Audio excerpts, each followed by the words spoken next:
going on, everybody out there? This is Popular Stranger, and we are back at you again today with another Madden 24 Ultimate Team video. In today's video, we got predictions for week number 5 of Team of the Week coming into MUT 24 tomorrow afternoon. Now, if you guys enjoy this video, if you like it, if it helps you out, make sure you go ahead and click that thumbs up button. Shows a lot of support on the channel, helps the videos get noticed. Also, if you're brand new here, you're searching on YouTube for MUT 24 content, whether it's how to make coins, how to get free players, how to build your ultimate team, you found the right channel for everything. Stay a while, click that subscribe button, turn that notification bell on as well so you guys are alerted when we drop additional videos. Let's get right on into it. So we got a good week, a good core group of names to go over for our predictions in week number 5. Remember, Team of the Week content now drops on Wednesday afternoon. Tomorrow morning at 10:30 a.m. Eastern time, we will have GMM where they should be revealing all of the Team of the Week week 5 cards. We may see a teaser or two on Twitter later tonight, and then that content will be out Wednesday about 1:30 p.m. Eastern time. It is important that we go over the format of Team of the Week because it's changed a couple times this year, and we are getting a OVR increase in the program. So last week for week number 4,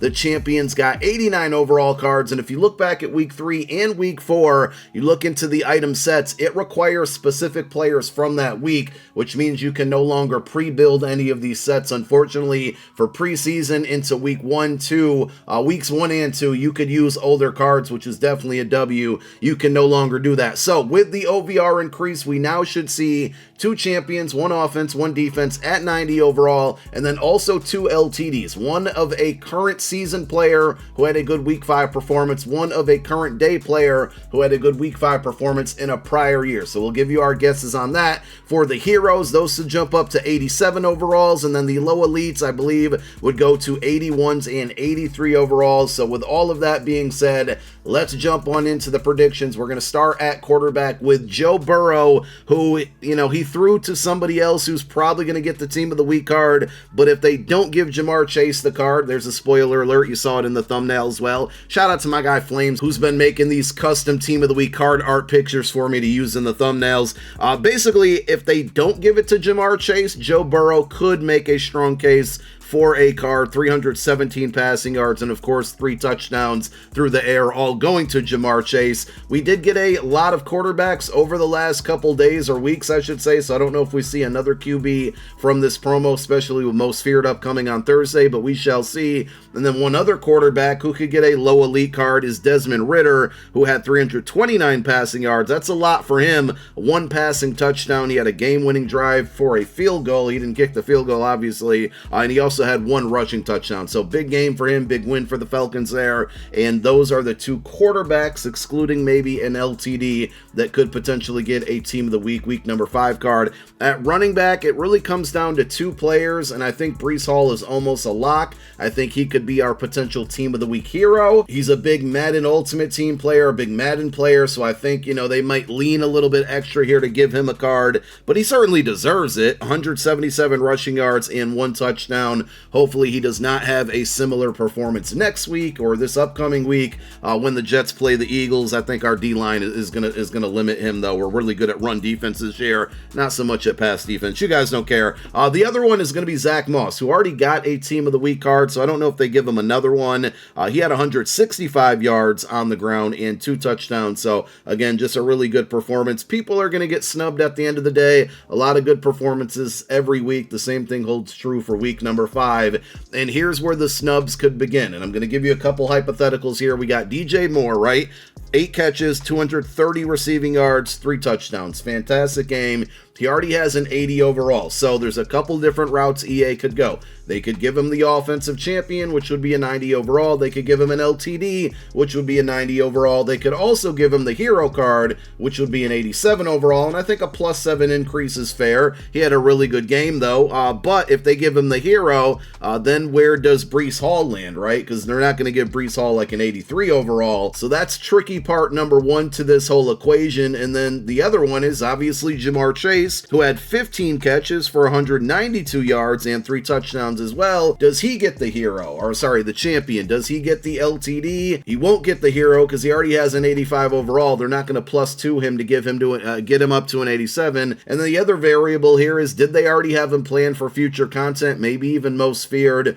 So we'll find out, but, you know, DJ Moore or Jamar Chase, one card or one player or the other almost has to be a lock for a Team of the Week card. Let's go on over to the defense. Another Bengal here, Trey Hendrickson. He had a good week a couple weeks ago and got snubbed for a card. This performance wasn't like amazing, but it was certainly Team of the Week worthy for week number 5. 2.5 sacks and 1 forced fumble in the win. So again, if they give Burrow or Chase a card, did they also give Hendrickson a card, and did they give him a hero at an 87? I don't think he had a good enough performance to deserve a 90 overall, and I think you guys all know who probably should get that 90, but let's go through the rest of the list here. We got Quincy Williams. Wow, I can't speak. Almost called him Quinnen Williams as well, but it's his teammate Quincy Williams, left outside linebacker, only a gold card, so he'd probably get a low elite, but he also had 2 sacks and 1 forced fumble on Sunday for the Jets win over the Broncos. Hassan Reddick probably won't get a card, but you know what? I'm going to be in a homer here, and I just wanted to throw his name on the list. He had 2 sacks in the game, but very important, both in the fourth quarter. One pretty much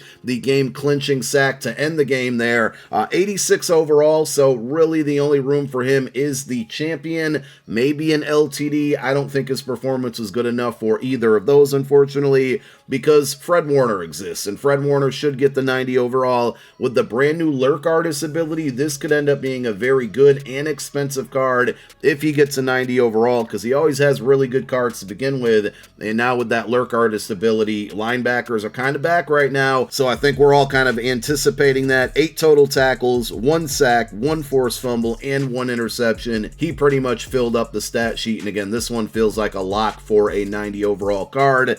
And we finish with Robert Spillane, who had 2 interceptions and 9 total tackles. A couple things to go over here. This occurred on Monday Night Football, and if you've been following my videos and Team of the Week in general, players who have outstanding performances on Monday Night Football simply just do not get cards. I mean, we had guys with 3 interceptions in one game, and EA still neglected it. Spillane already has an 85 overall from a recent promo, so I really don't expect them to give him a card for Team of the Week, but I did want to go ahead and just mention him because he had a really good performance. Let's go ahead and talk about the LTDs. Remember, these are going to be current day players because they haven't broken out any legends on us just yet. Maybe they surprise us eventually, but I'm not going to, expect it. But these are current day players in the NFL who had a good week 5 performance in a prior year. The first one is going to be Austin Ekeler. If Breece Hall gets a 90, then I don't think we see Ekeler get a 90, but this is a possibility. Back in 2022, last season, he had 173 yards on the ground and 1 touchdown. His teammate, Mike Williams, who unfortunately is out for the season and won't be able to earn any Team of the Week cards for this year and may be neglected for with upgrades because he's out for the season now. They could end up giving him a Team of the Week card, which in 2021, he had 8 catches, 165 yards through the air, and 2 touchdowns. Deshun Watson is a little bit of a tricky one. They did not give him any upgrades last year. I understand why. They still haven't this year. He hasn't really done much to deserve one just yet.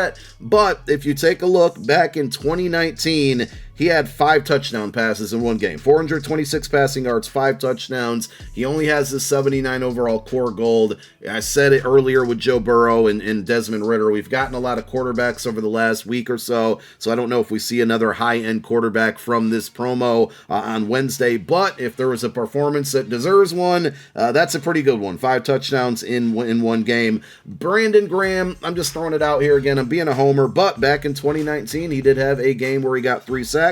Pretty good. Nothing, over the top there, but solid performance. One of the better defensive performances back in 2019. And then TJ Watt. And I know a lot of you were probably expecting me to call his name earlier in the video because of his week 5 performance this year. But back in 2018, he had 3 sacks in one game and 1 forced fumble. He is always a prime candidate for a most feared card, and I kind of think that's where he's going to land, so I wanted to throw this one out there because of that good 2018 performance, but I think we see TJ Watt get a bigger promo card in most feared, so stay tuned for that. And those are my predictions for Team of the Week, week number 5. Let me know who I left off the list, who got snubbed, who you guys think deserves a card. Thank you guys for tuning in. My name is Popular Stranger, and I'm out.